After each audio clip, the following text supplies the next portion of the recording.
तर good morning पोट्टे हो. आज आपल्याला घ्यायचा होता लेग डे. चालू झाली ना आर्यन भाऊपासून सुरुवात. त्यानंतर वैभवनं पण चालू केला ना लेग डे मारणं. तेवढ्यात आर्यन भाऊला काचं टेन्शन आली. बसला आर्यन भाऊ किती भारी. त्यानंतर मी पण घेतला ना लेग डेचा वर्कआउट चालू करून. मग पण आर्यन पण आला इकडं. चालू झाला आर्यनचा पण वर्कआउट. तेवढ्यात नागोभाऊ पण आज आपल्या जिममध्ये आले होते पार्टनर म्हणून. नागोभाऊचं काय कळनच. त्यानंतर घेतला लेग डे झाल्यानंतर आपण शोल्डर. दोघांना पण आम्ही सोबत शोल्डर घेतला. नागाव बसले साईडला. एकाच दिवशी म्हणाली की बॉडी बनती की नाही बनती. मग घेतला शोल्डरसाठी आपण हे वर्कआउट. त्यानंतर वैभवचा झाल्यानंतर मी पण चालू केला ना हा वर्कआउट. मग झाली आपली जिम. निघालो आपण घराकडे गेल्याच्या नंतर आर्यन भाऊ मी मस्ती चालू होती आमची. त्यानंतर घरी गेल्यावर पाहतो तर सिद्धी एकटीच मस्त वाटाण्याचे दाणे खाऊ लागली सकाळी. आर्यन भाऊ गाडी घेऊन आले. आर्यन भाऊला जायचं होतं कुठंतरी बॅटरी आणायला.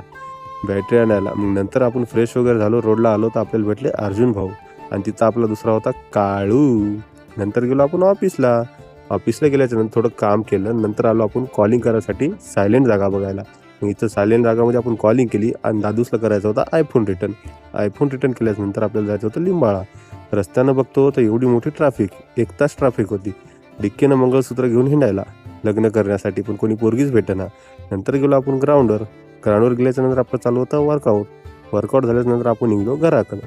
कारण की आपल्याला जायचं होतं रिसेप्शनचं जेवण करायला. तेवढ्यात दिसलं ना आपल्याला डिक्केच्या गाडीवर बसण्यासाठी बघा किती लेकरं मागं पुढं करत होते. डिक्केनं कोणालाच बसवलं नाही आणि डिक्के एकटाच निघाला. नंतर गेलो आपण जेवण केल्यानंतर बाळ बघा खाऊ लागला गुलाबजामुन. आम्हाला दाखवू झालं जेवण आणि आपण पैदल आलो ना भाऊ घराकडं. बाय गुड नाईट, भेटूया नेक्स्ट.